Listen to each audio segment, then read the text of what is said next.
Mesdames, Messieurs, bonsoir et merci de prendre le rendez-vous de ce 19h. Voici le sommaire.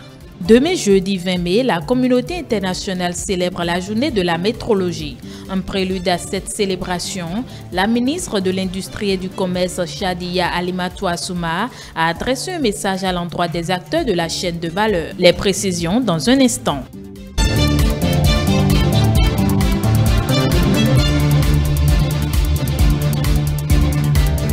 Depuis l'annonce de la répression de la police républicaine contre les infractions routières, une multitude de dossiers reçus par l'Agence nationale des transports terrestres, ANAT. Comment l'agence gère-t-elle l'affluence? Vous aurez la réponse dans cette édition.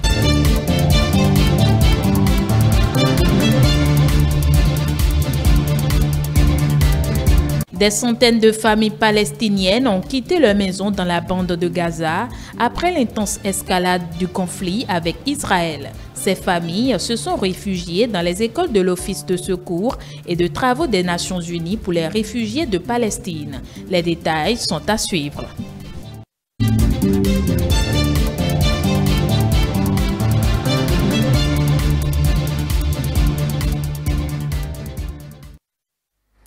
Les membres du gouvernement se sont réunis ce mercredi en Conseil des ministres sous la houlette du chef de l'État Patrice Talon. Conseil des ministres au cours duquel plusieurs décisions ont été prises. On peut citer entre autres l'adoption du décret portant nomination des membres du conseil d'administration de la Société béninoise d'infrastructures numériques. Le conseil a aussi procédé à la nomination des directeurs généraux de la Société béninoise d'infrastructures numériques, de l'Agence pour le développement du numérique et également de l'Agence béninoise du service universel des communications électroniques et de la poste. Il faut aussi noter que le point sur la réalisation du recensement national de l'agriculture a été fait. Nous reviendrons sur ces différentes décisions dans nos prochaines éditions. Demain, jeudi 20 mai, la communauté internationale célèbre la journée de la métrologie. En prélude donc à cette célébration, la ministre de l'Industrie et du Commerce, Shadiya Alimatou Assouma, a adressé un message à l'intention des acteurs de la chaîne de valeur. On écoute son message. Le Bénin, à l'instar des autres pays de la communauté internationale, célèbre ce jeudi 20 mai la journée mondiale de la métrologie. Cette célébration nous offre une fois encore l'occasion de revisiter la Convention du Maître, traité international signé le 20 mai 1875 à Paris, et également d'évaluer notre politique nationale dans le domaine de la métrologie. Ce traité a permis de poser les fondements d'un système mondial de mesures cohérent, essentiel pour les découvertes et l'innovation scientifique, la production industrielle, le commerce international, ainsi que l'amélioration de la qualité de vie et la protection de l'environnement. L'Agence nationale de normalisation, de métrologie et du contrôle qualité, l'ANM, a pour mission la mise en œuvre et le suivi-évaluation de la politique nationale de normalisation, de métrologie, de certification, de vérification des produits et de promotion de la qualité. Elle assiste les acteurs en charge de la production des biens et services à faire face aux défis de la compétitivité, de la croissance économique durable, de la protection du consommateur et de toute autre partie intéressée. Le thème choisi pour 2021 est le suivant: mesurer pour la santé. L'objectif étant de sensibiliser au rôle important que joue la mesure dans la santé et donc dans le bien-être de chacun d'entre nous. Les laboratoires nationaux de métrologie participent également à des comparaisons de mesures coordonnées par le Bureau international des poids et mesures afin d'assurer la fiabilité mondiale des résultats de mesure. L'Organisation internationale de métrologie légale, l'OIML, élabore les recommandations internationales dont l'objectif est d'aligner et d'harmoniser les exigences dans de nombreux domaines, gère le système de certification qui facilite l'acceptation internationale et le commerce mondial des instruments de mesure soumis à des réglementations. La Journée mondiale de la métrologie reconnaît et célèbre le rôle de tous ceux qui travaillent tout au long de l'année dans les organisations et laboratoires de métrologie intergouvernementaux et nationaux. Pour mémoriser cette journée, L'ANM procédera conformément au thème choisi à la vérification gratuite de pesage dans les formations sanitaires en vue de sensibiliser sur l'importance de vérification et d'étalonnage des mesures et matériels de mesurage dans les centres de santé. Tous ensemble, célébrons la Journée mondiale de la métrologie, édition 2021. Séance d'échange ce mardi entre le ministre de la Culture et des Arts, Jean-Michel Abimbola, et les acteurs culturels. La rencontre vise à mieux renseigner sur les réformes opérées dans la nouvelle gestion du FITEB, entendez, Festival international de théâtre du Bénin dissous. Stanislas Atanéan. C'est une rencontre d'échange entre le ministre du Tourisme, de la Culture et des Arts et les acteurs culturels. Cette séance d'échange vise à expliquer la vision du gouvernement en créant le Centre national de théâtre. Le Centre national de théâtre, tel qu'il est créé, est désormais doté d'un organe d'administration et de gestion, d'un conseil d'administration et d'un organe scientifique, le conseil artistique. Ces réformes, disais-je, ont pour objectif notamment la mise en place d'une organisation viable, susceptible de porter les nouvelles dynamiques et d'impacter l'ensemble du secteur. La restructuration significative de l'institution afin de contribuer à développer l'ensemble du secteur du théâtre et à lui assurer un rayonnement au-delà de la simple biennale. En réalité, nous avions en définitive une petite difficulté avec le FITEB, c'est que le FITEB, je veux parler de l'organe, de l'office qui existait, l'établissement public qui existait. Finalement, cet office ne s'occupait pratiquement que de la biennale, et la biennale, comme son nom l'indique, c'est tous les 2 ans, mais entre 2 biennales, qui gérait le théâtre. Et même dans l'année de la biennale, qui gère le théâtre? Le théâtre, ce n'est pas seulement organiser un festival tous les 2 ans. Donc, je disais donc qu'il s'agit désormais de pouvoir développer l'ensemble du secteur du théâtre. La réforme vise essentiellement à mettre en place une organisation susceptible de porter les nouvelles dynamiques et d'impacter l'ensemble du secteur. Le Centre national de théâtre, doté de 4 organes, se chargera de la gestion des festivals du théâtre du Bénin et de la promotion des représentations théâtrales. L'objet social du CNT ne se limite pas essentiellement à l'organisation du festival, comme je l'ai dit précédemment. La nouvelle structure a un mandat plus large qui consiste à contribuer à développer l'ensemble du secteur du théâtre et lui assurer un rayonnement au-delà de la biennale. La taille du conseil d'administration a été réduite. Les membres du conseil d'administration sont passés de 15 à 7, conformément à la nouvelle loi sur les sociétés d'État et offices. La durée du mandat des membres du conseil d'administration est passée de 4 ans à 3 ans, conformément à cette loi qui ne s'applique pas seulement, vous en doutez, au ministère en charge de la culture. Les acteurs culturels ne sont plus membres du conseil d'administration.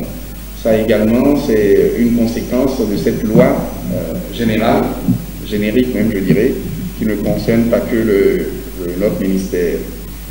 Les échanges, à travers des questions-réponses, ont permis de dissiper toutes les inquiétudes et d'obtenir l'adhésion des acteurs pour une bonne gouvernance du secteur de la culture. L'aéroport international Cardinal Bernardin Gantin de Cotonou s'apprête à recevoir sa certification d'aéroport.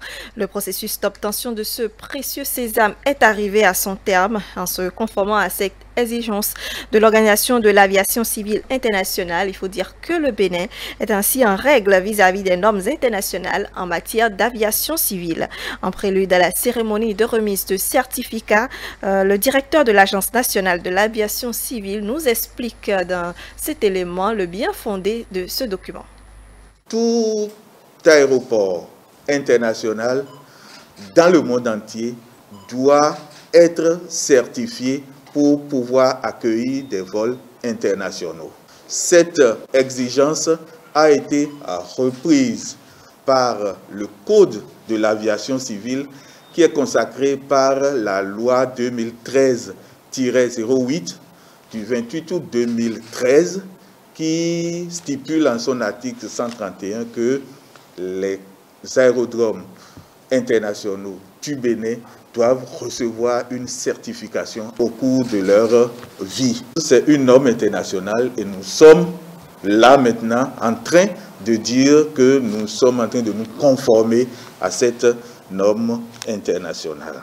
Par le passé, il y a eu beaucoup de tentatives pour faire certifier l'aéroport, mais n'eût été les grands investissements que nous avons eus ces derniers temps, depuis 2016, et vous avez dû voir vous aussi, les grands investissements sur les équipements, sur les installations, sur la piste.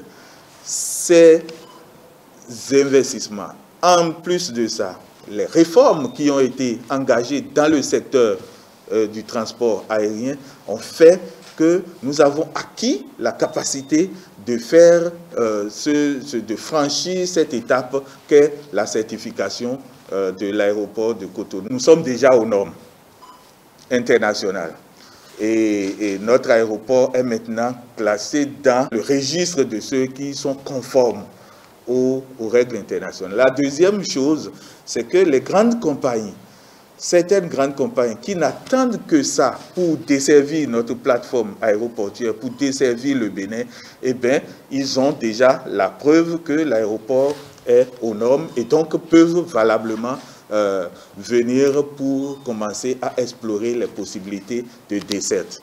Celles qui sont déjà là, qui sont grandes aussi et qui sont déjà là, eh bien, elles ont maintenant la certitude qu'un certain nombre de choses sont en place. Nous essayons de mettre les bases nécessaires, les fondamentaux pour qu'on puisse avoir un développement de l'aviation civile vraiment sûr mais au service d'un développement durable. C'est le lieu de remercier toute l'équipe parce que c'est une grande équipe qui a travaillé. Il y a une vingtaine d'ingénieurs qui ont travaillé pour qu'on arrive à cette phase de certification.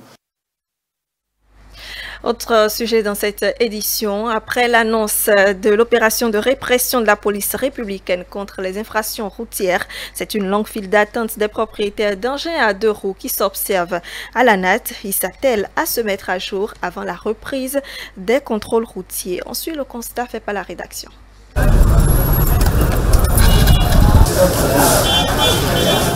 Forte affluence ici à l'Agence nationale des transports terrestres depuis l'annonce d'une répression contre les infractions routières par la police républicaine. Les propriétaires d'engins de 2 à 4 roues mettent les bouchées doubles pour se mettre à jour en ce qui concerne la détention des cartes grises et des plaques d'immatriculation. Cette affluence est due à l'entêtement de certains et à la négligence d'autres. Je dis entêtement parce que nous savons tous qu'avant de mettre en circulation une moto, il faut d'abord l'immatriculer. Les gens préfèrent attendre les répressions pour pouvoir se décider. Il y en a qui avaient demandé leur immatriculation, ils étaient venus à la NAT déposer leur dossier et les motos ont été belles et les plaques, les dossiers ont été saisis, traités et les plaques ont été sorties. Mais ces derniers ne viennent pas pour faire la fixation de leurs plaques. Donc ces plaques sont... Nous avons des milliers de plaques qui sont dans nos services, malgré toutes les relances que nous avions faites en les appelant, en les contactant directement parce que nous avons leur numéro de téléphone. Ceux-là ne se présentent pas. Donc aujourd'hui maintenant, il y a une ruée, ils se ruent tous vers l'Agence nationale des transports terrestres pour pouvoir faire leur immatriculation. Selon le directeur général adjoint de la NAT, le processus de retrait de la carte grise et d'immatriculation des plaques est désormais simplifié. Une réforme dont le but est d'aider les citoyens détenteurs de moyens roulants à se mettre en règle dans un bref délai. Le processus n'est plus compliqué. Dès que l'usager se présente, il procède à ce que nous appelons la réception. Les gens reçoivent, ils réceptionnent la moto, c'est-à-dire la réception constitue à vérifier et à contrôler les caractéristiques techniques sur la moto. Donc tout ce que l'usager fait, l'usager vient avec sa moto pour déposer son dossier et le reste, c'est l'équipe technique de la NAT qui s'en occupe. Pour faire face efficacement à cette affluence, des dispositions ont été prises par l'agence. La politique développée par l'équipe dirigeante de l'ANAT pour pouvoir faire face à cette affluence et leur offrir un service de qualité toujours dans la célérité et que nous avons renforcé notre équipe. Nous avons renforcé notre équipe à 2 niveaux. Le premier niveau, nous avons renforcé l'équipe de réception des motos et l'équipe qui reçoit directement les dossiers. Aujourd'hui maintenant, si vous allez sur le terrain, vous allez constater au moins 10 postes qui sont installés et tous ceux-là reçoivent les dossiers. Nous avons renforcé également l'équipe de la cellule informatique qui traite automatiquement les dossiers parce que c'est à la cellule informatique que les dossiers, une fois reçus, sont traités et les cartes grises sont imprimées. Donc nous avons renforcé également cette équipe. Rodrigue Michoadou a pour finir invité les usagers de la route à se rendre dans les différentes annexes de l'ANAT pour se conformer aux règles. Rappelons que la non-détention de ces pièces est frappée d'une amende allant de 5 000 à 20 000 francs CFA. L'école polytechnique d'Abomey-Calavi, à travers le projet Foran, offre une formation sur le numérique à cette ère du passage de la télévision numérique terrestre. Michel Dossou, enseignant-chercheur, nous renseigne dans cet élément sur les opportunités qu'offre la dite formation.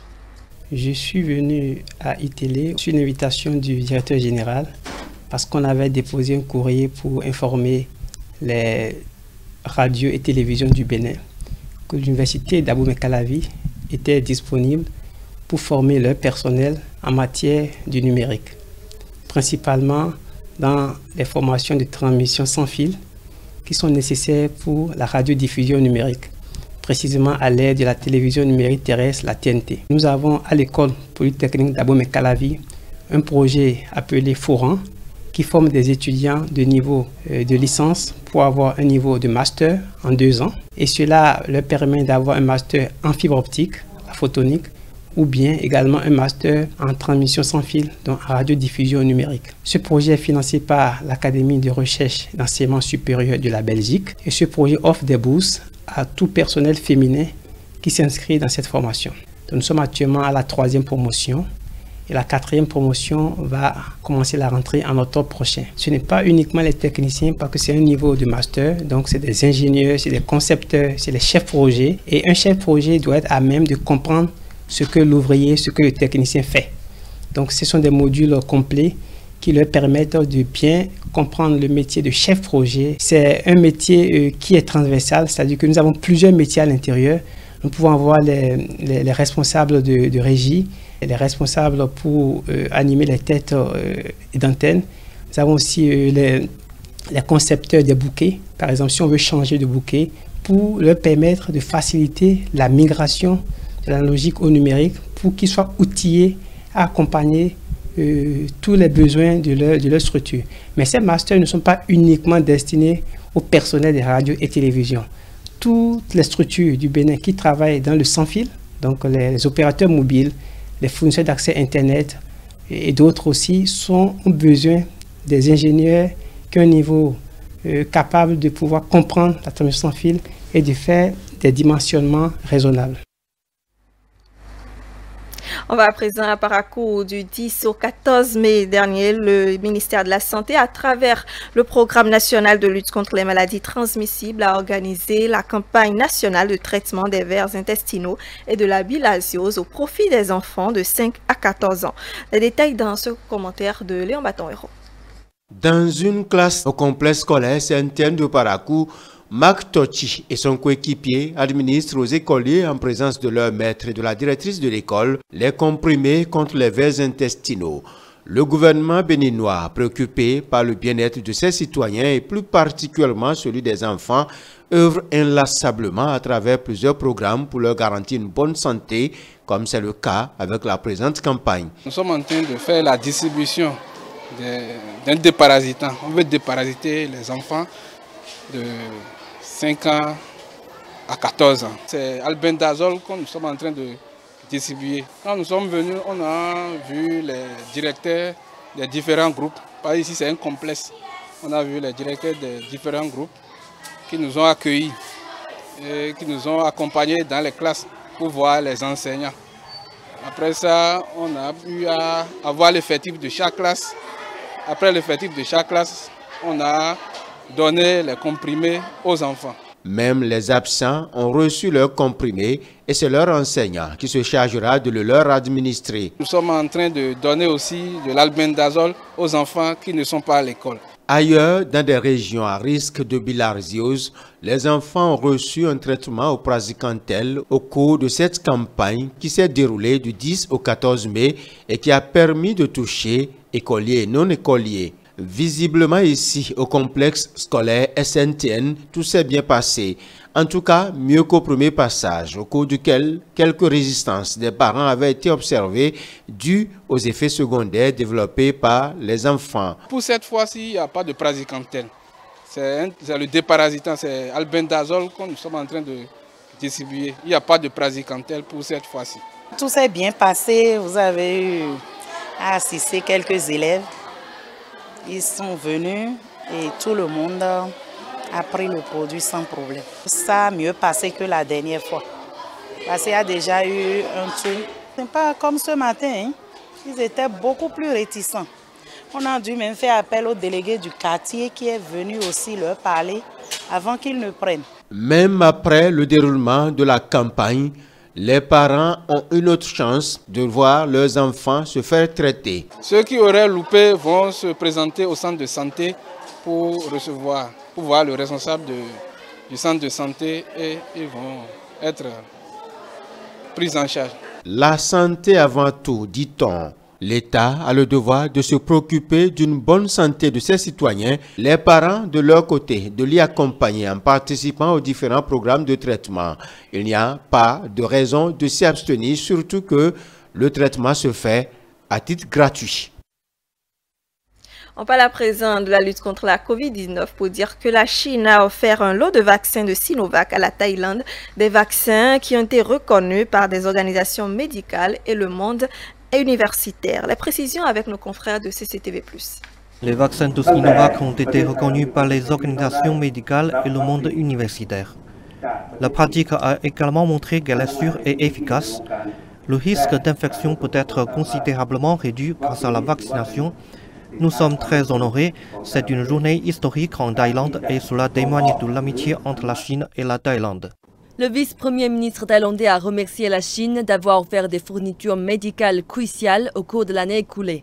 Les cas ont augmenté en Thaïlande. Il a signalé mardi 2400 nouvelles infections et 35 autres décès.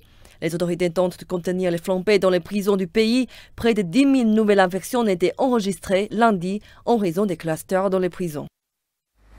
Et puis, des centaines de familles palestiniennes ont quitté leur maison dans la bande de Gaza. Après l'intense escalade du conflit entre Israël, ces familles se sont réfugiées dans les écoles de l'Office de secours et des travaux des Nations Unies pour les réfugiés de Palestine dans le Proche-Orient, aussi connu sous le sigle anglais UNRWA. Suivez. La bande de Gaza entre dans son 7e jour d'escalade entre Israël et les militants du Hamas. La tension a causé de grandes pertes matérielles et des dommages aux infrastructures, tandis que plus de 770 logements ont été totalement détruits. Les pertes se sont élevées à plus de 1,5 million de dollars selon le bureau des médias du gouvernement de Gaza. Des centaines de familles palestiniennes ont fui leur maison vers les écoles de l'UNRWA situées dans le centre de la ville de Gaza à la recherche de sécurité. Ces familles sont divisées en deux groupes. Certaines d'entre elles vivent près des zones frontalières entre Gaza et Israël et ont été forcés de quitter leur maison craignant une invasion terrestre, tandis que d'autres ont déjà perdu leur maison lors des raids israéliens sur la bande de Gaza. J'étais assis dans ma maison avec ma femme et mes enfants. Tout d'un coup, nous avons été bombardés par les chars israéliens.